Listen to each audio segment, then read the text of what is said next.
Hi, my name is Rebecca Siciliano and I'm the MD of Tiger Recruitment. It's hard to believe that 2020 is almost over. With only 38 days until the end of the Brexit transition period, we're joined today by our experts to discuss some of the key areas around post-Brexit hiring and the changes that we can expect. There'll be opportunities for you to all ask questions today through the Q&A function, and any questions that do go unanswered, you can send an email through to tiger-recruitment.co.uk, and we'll do our best to get back to you. Through our conversations with our experts, we know that this is the end of free movement across the UK and Europe. This is going to have a big impact for employers because from the 1st of January 2021, any European candidates that are arriving in the UK will need to be sponsored in order to work for a UK company. There are some positives that are coming out of this. This will mean that it's going to be easier to sponsor workers from other countries that are non-European countries as well, which will open up a little bit more opportunity for us here. I'm going to start by introducing our experts to you. We're joined by Gerwyn Davies. Gerwyn is the CIPD's Public Policy Advisor for a wide range of labour market issues. With lead responsibility for welfare reform, migration, and zero-hour contracts at the CIPD, Gerwyn has led and shaped the policy debate and achieved substantial national media coverage. Gerwyn is an experienced labour market commentator, making regular appearances in the national media and before the House of Commons Work and Pensions Select Committee. We are also joined by Sophia Syed. Sophia is an employment lawyer and partner at Keystone Law, where she usually advises high net worth clients in all aspects related to their household and business affairs. She also acts for businesses and guides board members and human resource partners through issues such as company restructuring, recruitment, employment management, and terminations. She is an avid industry speaker and regularly appears at CIPD and ACCA events. Finally, we have Sharmila Mehta. Sharmila is a partner at Keystone Law and a specialist in UK immigration with over 25 years experience in the field. She has particular experience with Tier 2 licence compliance and global mobility issues.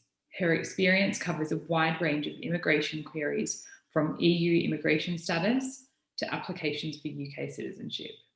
And we'll hand over to our speakers now. Going, I guess, onto that point, like what are some of the common points that you can see around sort of, for employers, any concerns or confusion they might have about the upcoming changes? Yes, I think firstly there's confusion, and secondly there's a lack of awareness, both in terms of the specifics of the immigration system, but above all the wide range of costs.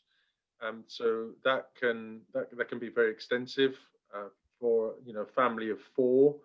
For instance, it's often the employer that incurs the cost of the visas for all four in order to attract them to the role. For many, they have no experience whatsoever using the immigration system, so they'll have to get a sponsorship license. And there's some concern that the take-up of this sponsorship license system has been low, indicating that perhaps employers have been perhaps gripped, understandably, by the pandemic and have put Brexit to one side, at least for the time being. But in one sense, that's not so concerning because demand for labour is incredibly low at the moment. So that's not an immediate concern. But if we do see a sharp bounce back in the early part of next year, then clearly it will be. And then you've got other charges such as the immigration skill surcharge and the health surcharge, which is incurred by the employee. But of course, again, employers often incur that cost because they want to make the package as palatable and attractive to applicants, because they are facing competition from other countries and other companies. Yeah, definitely. And it's a tricky one because I think, at the start of the year when we were planning ahead for this, we were looking at, skill shortage and what it would be like to sort of find the new employees. But we're in a totally different landscape now with, the pandemic and unemployment rates on that side. So I think it is something that's been put on hold from a lot of companies, but it's something that we still need to think further about. Sophia, what do you think, like what sort of impact do you think a no-deal Brexit might have on employment legislation? Mm-hmm. Well, the government has been quite consistent in relation to what the employment law changes are going to be. They've been quite consistent right from the start since 2016 and since the Brexit vote, in saying that in the short term, whether it's a deal or no deal Brexit, there is going to be little UK employment law changes in the immediate term. So just to put this into context, back in 1972, the UK accepted the supremacy of EU law over our own domestic law. So the relevance of that was, and is right now, that wherever there's a potential issue regarding EU law or any conflict in our domestic legislation, employment cases are taken up to the ECJ. And also the relevance is that a significant proportion of our UK employment law comes from the EU. So what's actually going to happen after 31st of December this year is that the government is going to and has entrenched all the existing workers' rights in our existing law. They've entrenched it into what's called retained EU law. So all existing laws will remain as they are until and unless and until they are changed by either subsequent parliamentary changes, or if a new precedent is set by either our Court of Appeal or Supreme Court. Only then can the laws be departed from, and they can only be departed from if it is considered right to do so. Yeah. So in due course, there will be an impact as we see that laws will change, but in the short term and the immediate term, we are not looking at any changes in the existing laws. Excellent. So businesses don't need to worry about any overnight changes in any of the current EU legislation or anything like that, but we can expect to see over the coming years that gradually things will be changed to suit the UK working conditions. Yeah, in due course there may be shifts in patterns, and the UK will be free to move with whatever is required at the time for whatever domestic legislation is required to move with the circumstances. So that's kind of good news, but there's uncertainty in the future, I suppose, but in the immediate future there is little uncertainty. Okay, excellent. And Gerwyn and Sharmila, do you have any thoughts to add to that? No, just to highlight that there are a couple of pieces of EU legislation that might be looked at quite closely. The two that spring to mind are the Working Time Directive and the Agency Workers Directive. This is partly following discussions with various stakeholders, partly based on some of the views of our members, but as Sophia has indicated, there's nothing immediate to be concerned about, and I think there will be a point at which the government will start to assess how well these pieces of legislation are working and making tweaks to them. But it's not to say that they're going to remove or abolish any of them. It's about ensuring that it's working as well as it can. Yeah. I would just add, and this is sometimes where employment law and immigration law overlap, it is in relation to the right to work checks so that all employers need to know what the guidance is that comes out from the Home Office in the coming months because that will change. And it's already changed in respect of overseas nationals and how those checks are done via the Home Office platform. But again, it's going to change in relation to EU nationals. So I think that's one to sort of watch this space. Yeah. Yeah, I gather that the Home Office are about to put something on their website very shortly on that. Yeah, excellent. So EU, with this transition period that we've got, EU citizens that are living and working in the UK by the 31st of December have until the 30th of June 2021 to apply for the for their settled status. Sharmila, what rights does the employer have in ensuring that their staff do have applied for settled status? So this is a question that I've been asked several times over the last couple of months, and it's a really tricky one. Immigration lawyers are varying in the degree of response on this. My own view is that, and I think, you know, Sophia can tell us about the discrimination element around this, but purely from an immigration perspective, that there's to be, I think, encouragement of EU employees to make their applications under the EU settlement scheme, but that it can't be anything more than encouragement right up until the 30th of June 2021, but for everyone to bear in mind that if that individual EU employee is not able to prove that they have pre-settled or settled status on the 1st of July 2021, then there are difficulties for the employer because they can't raise the statutory defence around the legal right to work checks.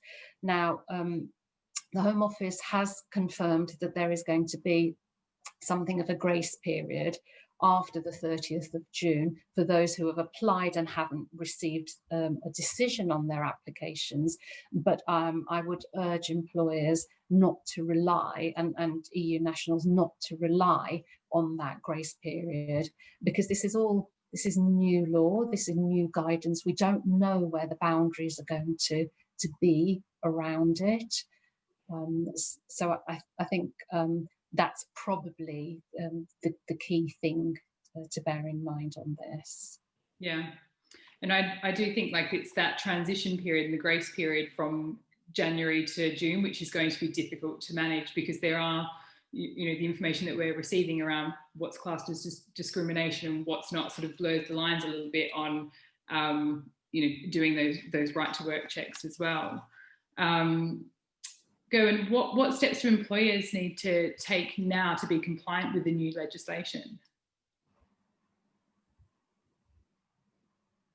Well, firstly, I don't want to stray into employment law, because it's not my role to give advice on that. But I think what employers need to do broadly is to ensure that they have carried out an audit of the existing workforce from an employment law perspective, but also from a workforce planning perspective, you know, to see what proportion of EU nationals, non-EU nationals make up the workforce, what roles they're employed in, as well as the salaries, given that we have now this new system which is dominated by a salary and skill threshold. And I think the broader objective of that is to anticipate where you might be in a couple of years' time.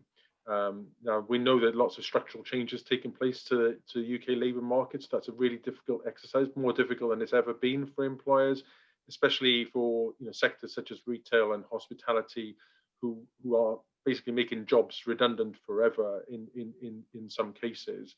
But it's an important exercise that needs to be carried out, because failure to do this will simply lead to, you know, widespread labour and skill shortages within the organisation. Yeah, absolutely.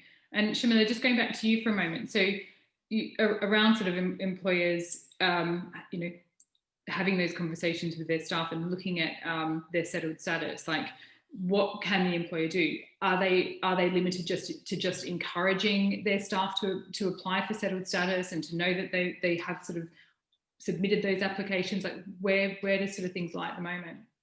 It is a tricky one, and I have seen advice provided by other immigration lawyers that goes so far as to say that employers have to track these employees and track the progress of their applications. I would say that doesn't fall within the remit of the employer's obligation, because if you think about it, at the end of the day, this is status that is personal to an individual EU national. So therefore, being an employer and encouraging them to apply is probably, in my view, as much as an employer can do.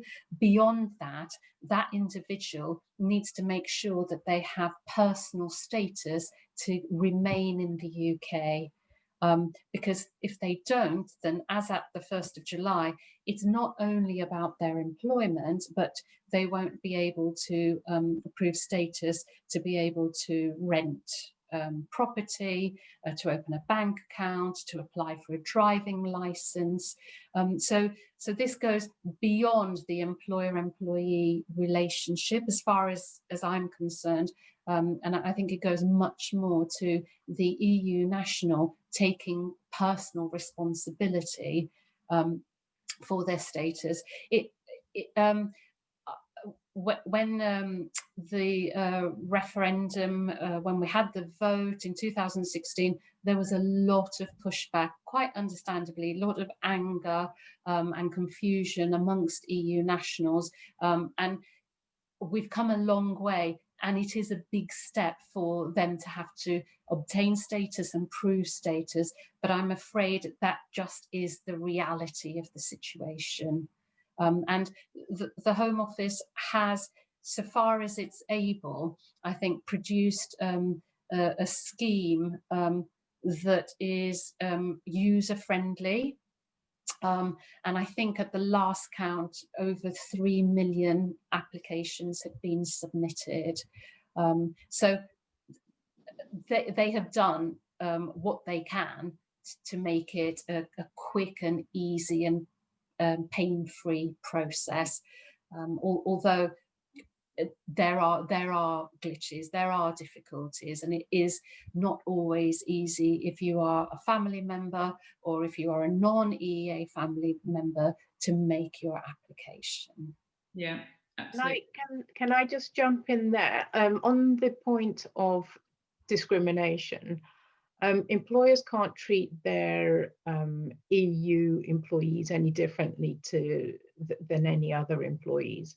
So essentially, I think the best way that an employer can get around this point is perhaps just general communication to go out to all employees to inform them about the upcoming immigration changes and make sure that that is widespread communication throughout the organization, so all employees are aware of the upcoming immigration changes, and if they happen to be EU residents, what steps they need to take, and maybe a lot of signposting to all the websites and the things that Sharmila and Gerwyn have mentioned. But an employer just needs to be seen to be acting fairly and uniformly towards all their existing workforce. And then, as Sharmila said, it will be personal to that, to those EU employees to take that on as their personal journey to take it further and perhaps liaise with their employer if required. But it's not the employer's position to pick out employees who they think might be affected. Yeah. And Sophia, do you think that there are any other steps that an employer should be taking during the transition period? I think just just touching on what Gerwyn said earlier about workforce planning, I I think, you know, with only 37, 38 days left, I think a lot of employers would have taken that on board and looked at what skills shortages they may or may not have and so on. But the other thing, just taking that a little notch further, is seeing it in light of COVID, and a lot of employees may have gone to work back in the EU during this time. And employers need to be mindful of the fact that those employees may or may not come back to the UK. So just seeing Brexit in light of COVID is quite important. And so employers need to be prepared to deal with a rapidly changing workforce between now and 31st of December. It may be that employees, EU employees that they currently have in the UK, leave suddenly, and it may be that those that are abroad don't come back. So what would they need to consider in respect of that? They need to consider if they've got any key knowledge base and some business know-how. They need to be able to capture that quickly whilst they're still on their books, and also look at their contracts to check if they've got non-compete clauses and post-termination restrictions, and just to make sure that if they do leave, that they are informed of what they can and can't do, what they should be doing right now to retain the knowledge and the contacts that those individuals have got before they vanish to the EU, if indeed they do. But just to be prepared that that might happen. Yeah, absolutely. And if we're looking further at, I guess, employers and what they need to do, Sharmila, from next year, what will employers need to do when they're hiring European staff in the UK? So whether it's those with the settled or pre-settled status, or those looking to relocate from Europe to the UK. So for those who have a pre-settled or settled status, and they are moving to a new employer, that employer simply needs to carry out the right to work check and nothing else. Because they have status, they proved that they were in the UK at the right time, pre the UK totally leaving the EU. But for those new Europeans, so those coming to the UK after the 1st of January 2021, they will need to be sponsored. So UK employers have been encouraged, certainly since September, they've been encouraged to apply for a sponsor license if they don't already have one. If they have one, then they should ensure that that all of the detail is correct, check the license summary, make sure that they've been compliant with their obligations and duties as per the Home Office guidance. There's new guidance, it was just published last Thursday. And that guidance then also sets out the process for actually sponsoring an EU national. So we know that it's going to be quite a straightforward immigration application. We know that the EU worker will need to be sponsored, will need to have a certificate of sponsorship, and only a UK employer can provide that certificate. We know some of the detail. The certificates are going to be either a defined certificate of sponsorship or undefined. And if it's a defined one, then the employer has to apply to the Home Office before they get one of those. So there's a lot for employers, there's a lot of housekeeping to be doing right now, and to obtain a license, because they last for 4 years. So to obtain that now, while the Home Office has thrown resource to this work stream, so that employer, that company, remains competitive, because come next year or come the year after, when everything is back to some sort of normal and there is competition to hire individuals, employers want to make sure that they're in that competition and able to hire quickly and easily, because that is fundamentally, that's the objective in all of this. Excellent. And for those that have already got the license, are they going to see any sort of major changes with the way that the license will work, or anything to do with that side of things? There will be changes on the Home Office platform. So I would encourage employers to take a look at that. So the first changes that are taking place are around the 1st of December, and that's because on that date, individuals who come from outside the EU can be sponsored under the new scheme. So there'll be skilled workers coming to the UK from the 1st of December, but for EU nationals, that new scheme is effective on the 1st of January. So I myself haven't been into the SMS, but I hear that some of the changes have already been implemented by the Home Office.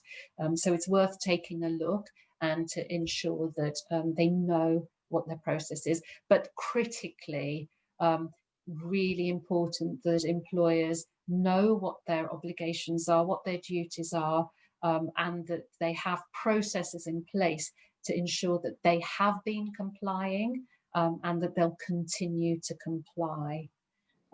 The other piece is around, as Gerwyn and Sophia have said, is around planning the workforce, because it is coming as something of a surprise to people that low-skilled workers are not included in the new scheme.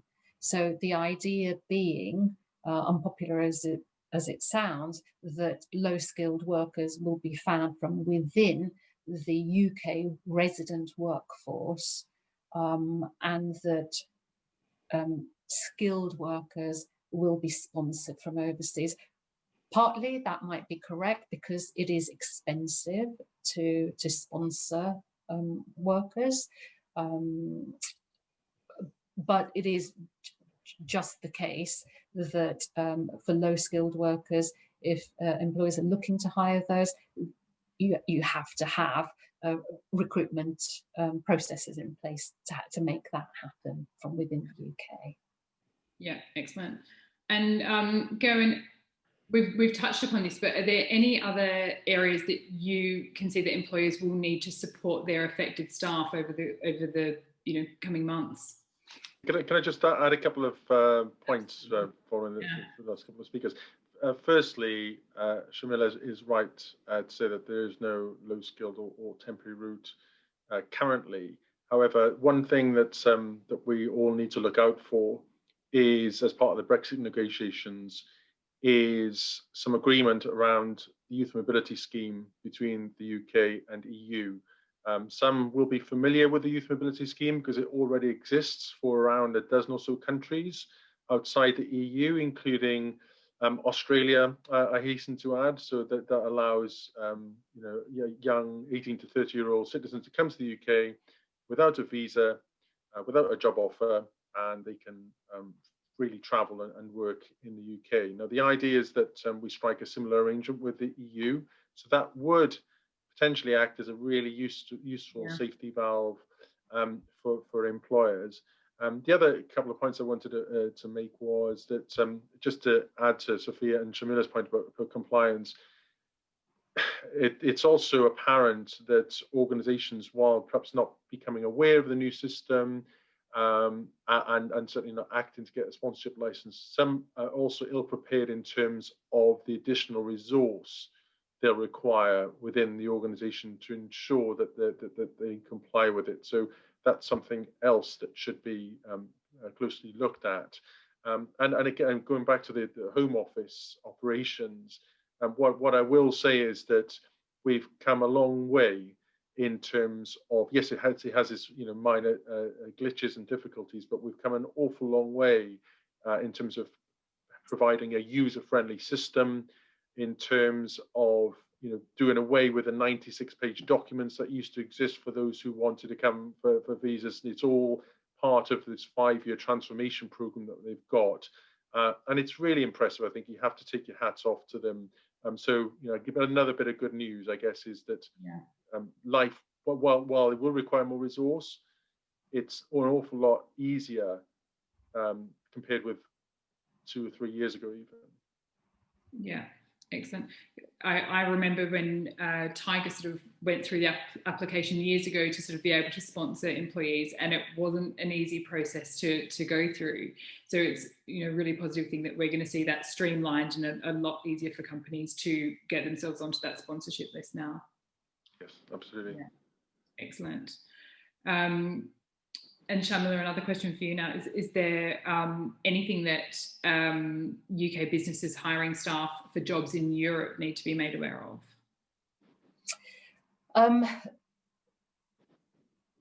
To that, I would only say employers need to find out what the local requirements are, or what the local immigration laws are.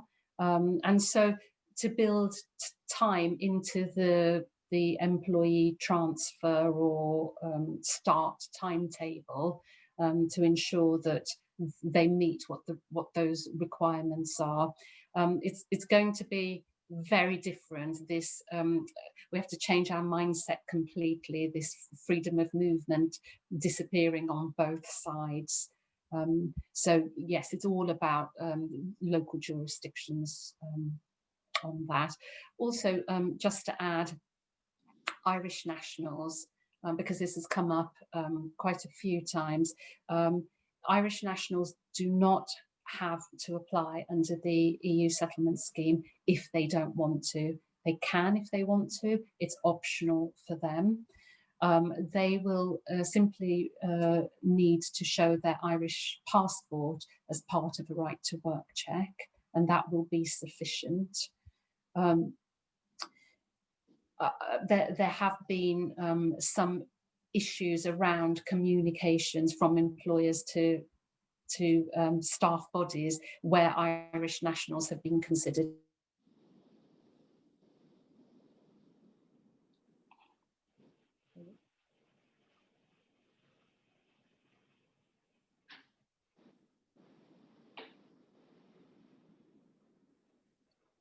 Is it just Sharmila that's frozen? It is, yes.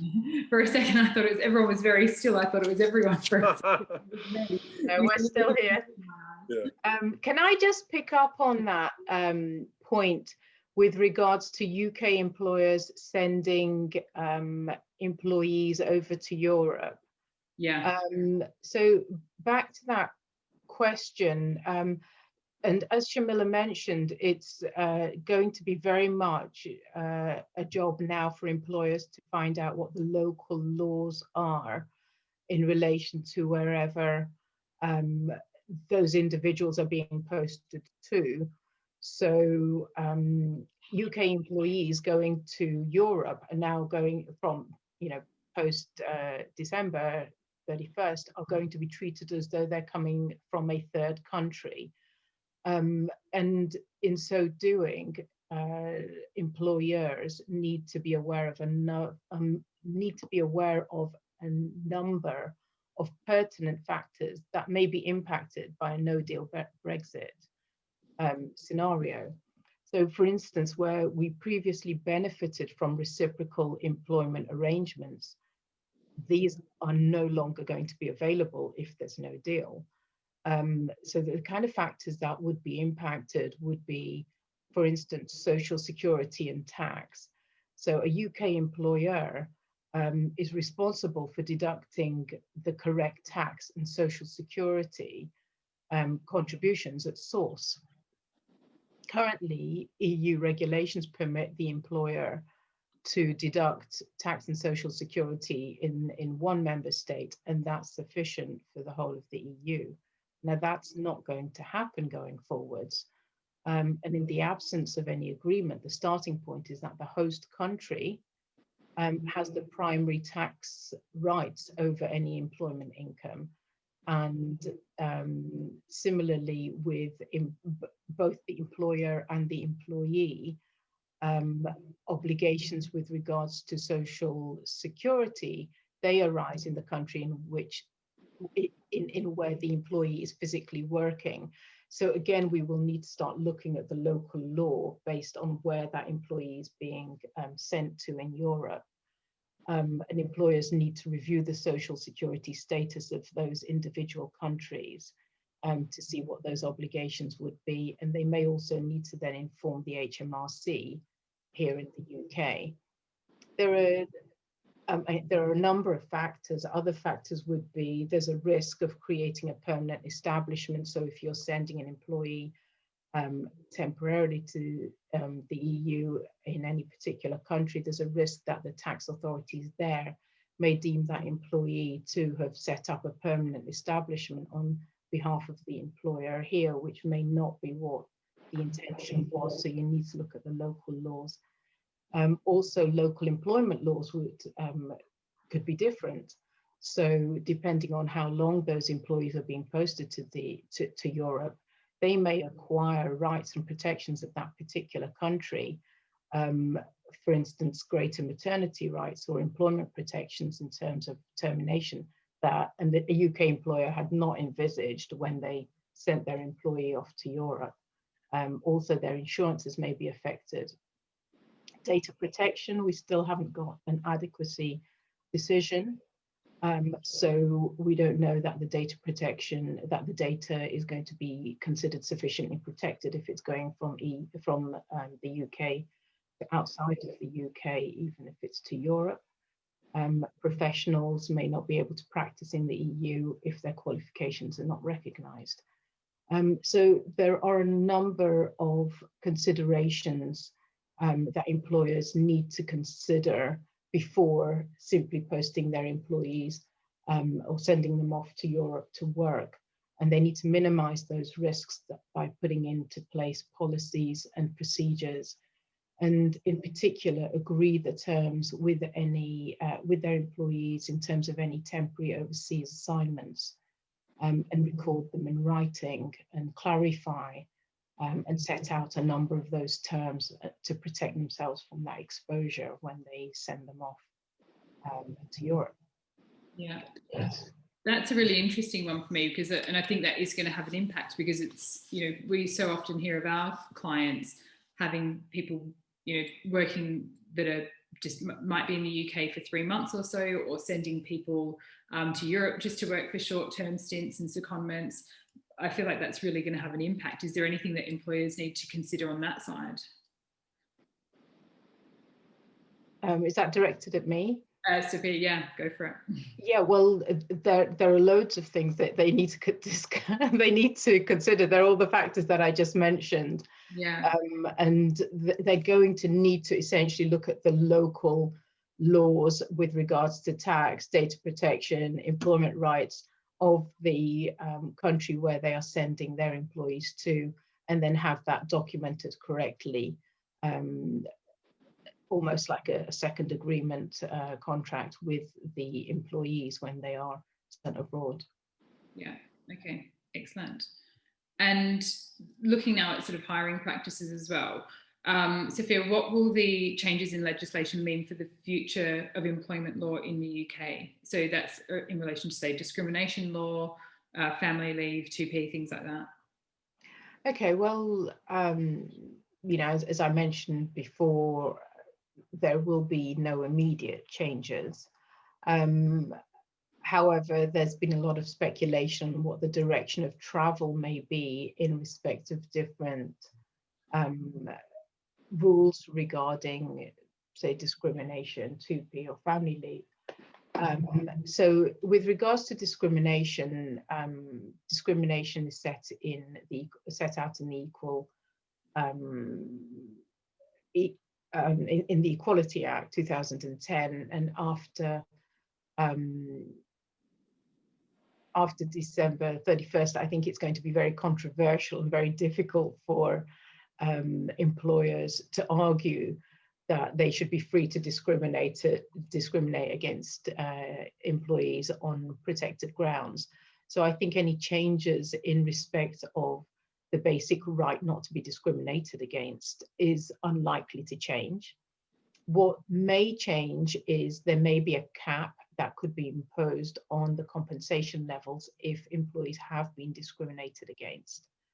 Currently, for instance, there are caps for unfair dismissal, but for a claim of discrimination, there is no cap. So the employer does not know how much it might cost them. Though there are guides, they don't actually know because there's no ceiling on that compensation. So there may be introduced a ceiling may be introduced in due course. Obviously, that would be good for employers because it would provide them with a bit more certainty. With regards to 2P and transfer of undertakings, it's attracted a lot of negative press over the years, but the principle that employees are transferred in a business or in outsourced activities with the business is useful for businesses, and it has been largely incorporated and priced into many outsourcing agreements. And that position is now widely accepted. So again, I think it would be difficult to go back on that. The likely changes going forward, again, purely speculative, are that the government may make it easier to harmonize terms like contractual terms for employees following a 2P transfer. And collective consultation rules may be eased to make it a little bit easier. So for employers, essentially, it will be easier to deal with employees during the consultation stage and the post-transfer stage. If indeed it happens, they'll be able to harmonize their terms and conditions, which will make it easier for them to integrate them into the existing business that they're bringing them into. With regards to family leave and pay, the UK rights are a mixture of EU and existing UK protections. And in fact, the UK maternity pay and leave is more generous than the EU version. So it's highly unlikely that they are going to change. There seems to be very little political appetite for their repeal or even to water them down. Yeah. So I don't think there's going to be much change when it comes to family leave. Yeah. Gerwyn, do you have anything to add on that topic? No, but just in terms of hiring practice, it's worth mentioning that as part of the new system, the government is going to, will very shortly remove the resident labour market test. So that required employers to advertise in the National Trade Press for 28 days before recruiting from the domestic workforce, and I know that is something that has concerned employers and frustrated them because they've had limited outcomes as a result of that, and that's been fed back to government, and they have listened, and they're going to remove it. So as part of this new streamlined recruitment process, which, as I mentioned, will make things not just easier but quicker. Yeah, excellent. Gerwyn, what do you see as being sort of the long-term effects on the labour market in the UK? Short term, I don't have any concerns because employers simply are not hiring in big numbers at the moment, but that is a temporary phase, and the worry, and I think it was Sophia that touched on this, is that there has been an apparent and real exodus of EU nationals. So according to the official data, and there's some debate about the measurement on this, but we've lost 500,000 EU nationals in the space of 6 months. So that's 20% of the workforce, EU-born workforce, which is very dramatic. And if it is exaggerated, then that's fine. But I think it's still a trend because many of those are in the worst affected sectors from the pandemic, hospitality and retail.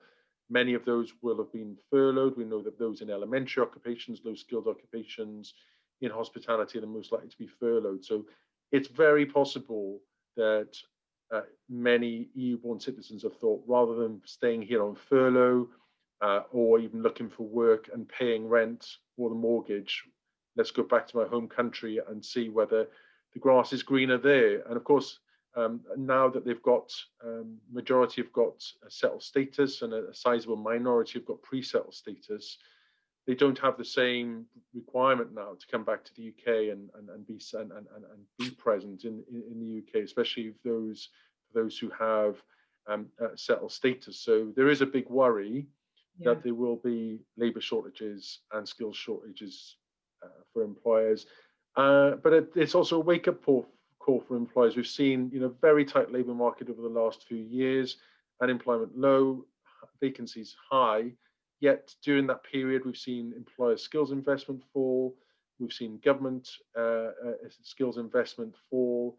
We've not seen wages pick up in a way that you would expect, according to labour market theory. And employers are going to have to work a lot harder to do all of this, while looking at the broader range of alternatives. Automation, I think it's been exaggerated as a potential substitute, but it clearly has a role to play in certain sectors, such as retail, as is already happening.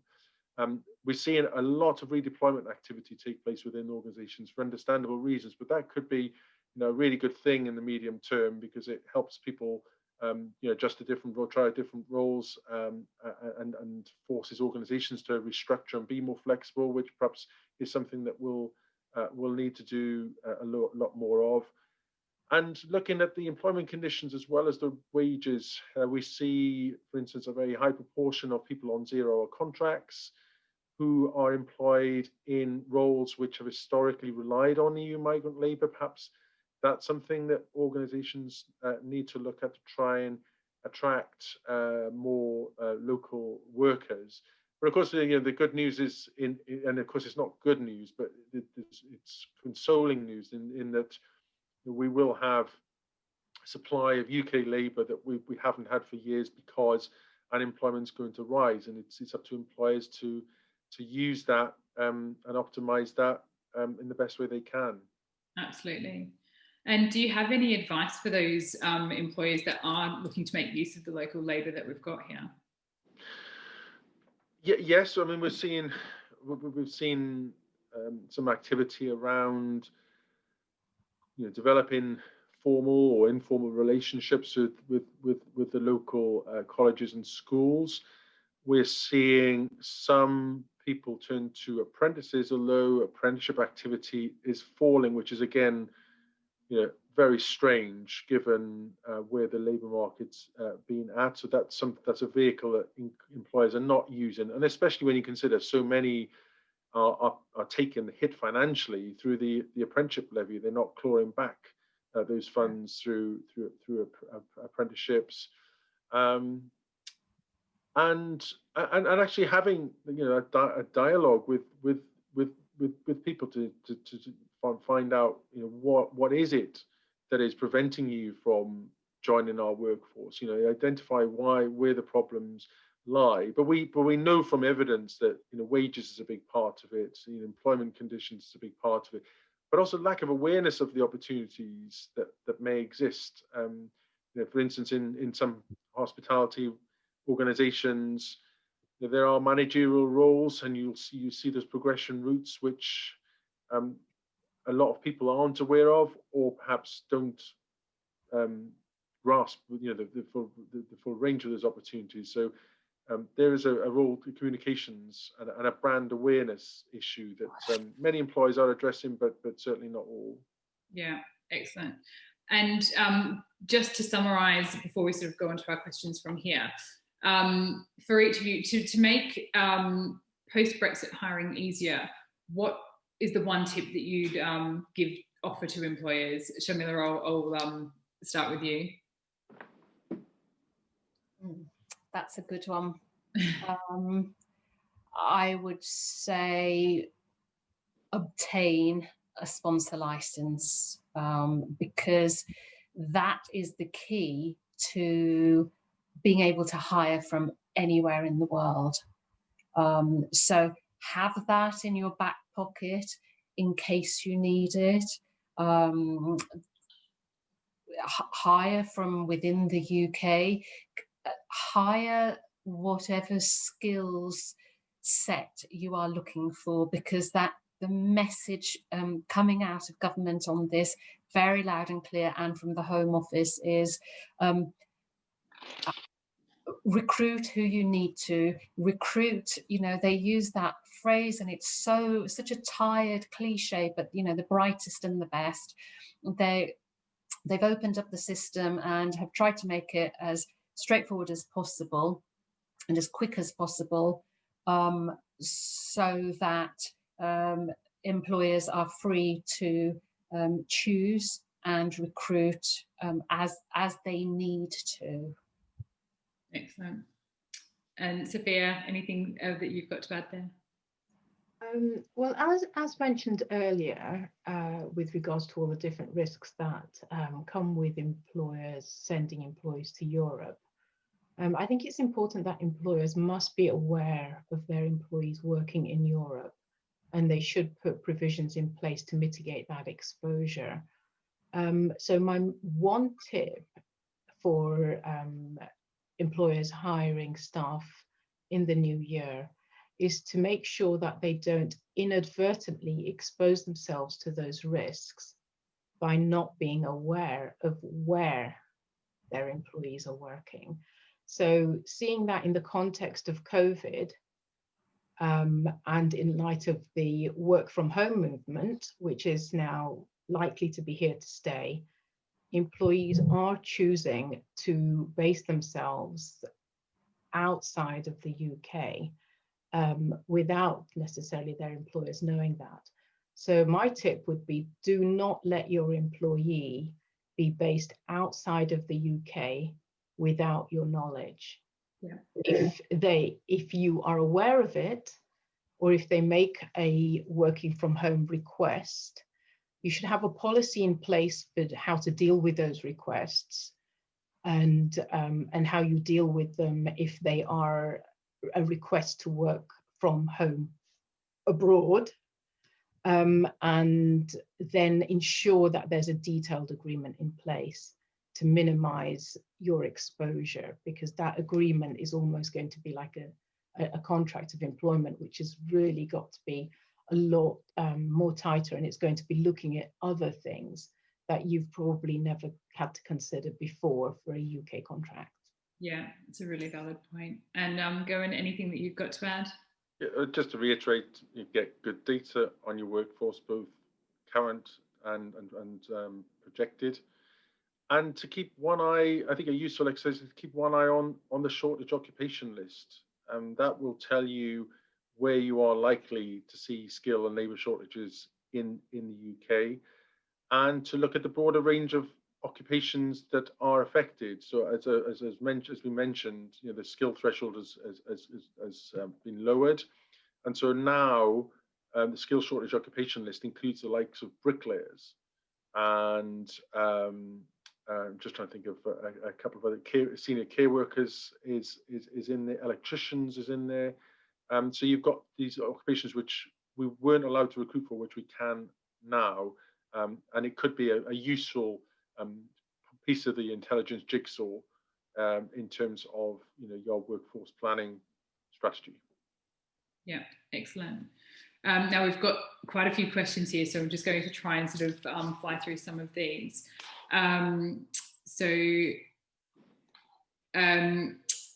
This one's quite an easy one, but please could you confirm if it's the employer that needs to apply for a sponsor license or the employee? The employer. Okay, excellent. And quick question for me on scenarios. Quick question for me: do scenarios occur where an individual applying for a status applying for settled status is declined? We haven't seen applications for settled status declined. What we've seen is where you've asked for settled status, but you're actually granted pre-settled status. Okay. So that's because the Home Office wasn't satisfied that you've completed a 5-year stay, a continuous stay in the UK. Okay, excellent. Next question here. We have a sponsor license for 5 Tier 2 sponsorships. Will the prospective new EU employees be taken from that Tier 2 allowance? I have to be honest, I'm not sure of the answer to that question. Mm-hmm. I think so. I haven't had a chance to read all 246 pages of the new guidance that's come out, but I don't envisage a scenario where the Home Office will automatically pop a few undefined certificates of sponsorship into everyone's sponsor license. So I'm anticipating that what will happen is the Tier 2 certificates will overnight be called undefined certificates, and they'll therefore be for use for overseas nationals and for European nationals. Okay, excellent. Now, another question here, I thought this was an interesting one. What about an EU employee who started working in the UK, who due to COVID has decided to work remotely back in their own European country and now decided to stay there as an employee? We are happy for them to continue to work for us. Can they continue to work on a UK contract? Can I take that one? So yes, they can be on a UK contract, but France in particular, you need to be careful about, because France has a lot more employee-friendly laws, and if it is considered that the employee is habitually or predominantly working in France over the UK, then they may be entitled to the extra protection in France rather than just the UK laws. So you do need to be careful about how long the employee is based in France as opposed to based in the UK.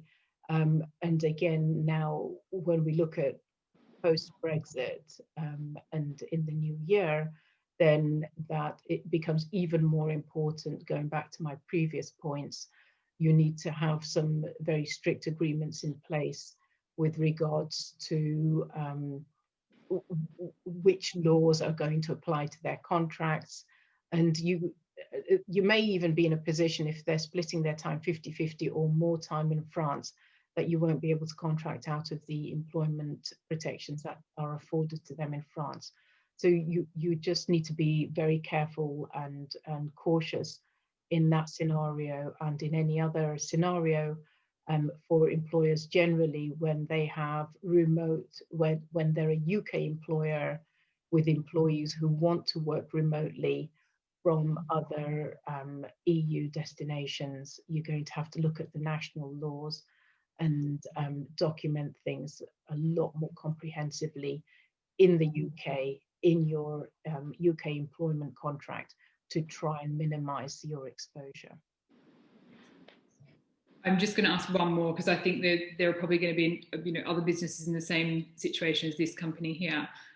If we decide not to open the office until, say, April the 21st, and our EU employee decides to work from Spain, what implications would that have on us as an employer?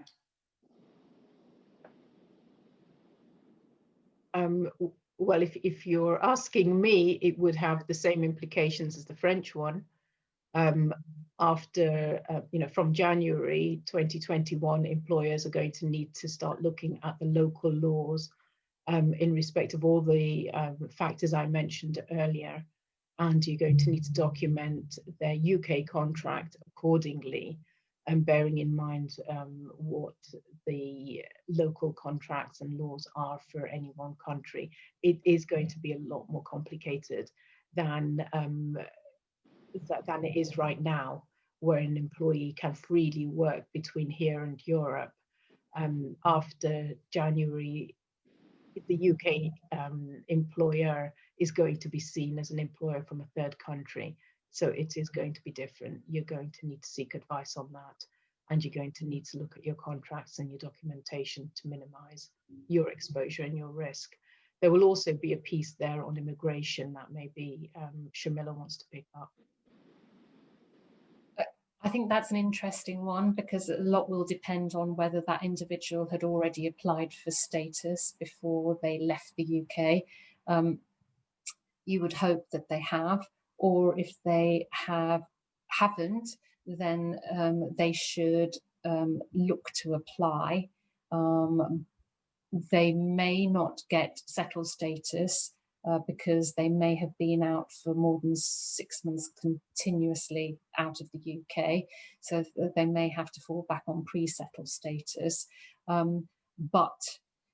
As far as working in Spain is concerned, if that individual is Spanish, then the employer doesn't need to worry about Spanish immigration law and the individual's right to work there. So I think that one is just about protecting that individual, but they need to protect themselves about when they come back to the UK, because otherwise it's going to fall on the employer to not only have a sponsor license, but also then to bring them to the UK as a skilled worker, sort of under sponsorship. Yeah. And sorry, finally, just one very last question, which was around interns. We usually have EU interns who are paid minimum wage for up to 6 months. What would we need to do for interns who work for us from the 1st of January 2021? Sharmila, I'll go to you for that one. I think probably to Gerwyn's point on this, you might have to wait to see what comes out of youth mobility and Tier 5 for EU nationals, because I suspect on minimum wage, they're going to be low skilled and therefore not going to fall within the skilled worker sort of table for gaining points for sponsorship. So I think that it's probably one to wait and see, but I wouldn't necessarily hold out very much hope on that one. Gerwyn, I don't know if you have any other views on that. Nothing to add whatsoever to what you've just said. It's exactly right. Excellent. I think we've covered a lot today, and the questions have been flying through. So for those of you that have asked questions that we haven't had an opportunity to respond to, please do email us at tiger@recruitment.co.uk, and we'll get some answers for your questions there as well. Thank you everyone for joining. Thank you so much to our experts. It's been so informative just to find out all of this information. And that's everything we've got for today. This is our last webinar for the year as well. So I hope those of you that have tuned in with us over the last few months will join us next year as well. Thanks, everyone.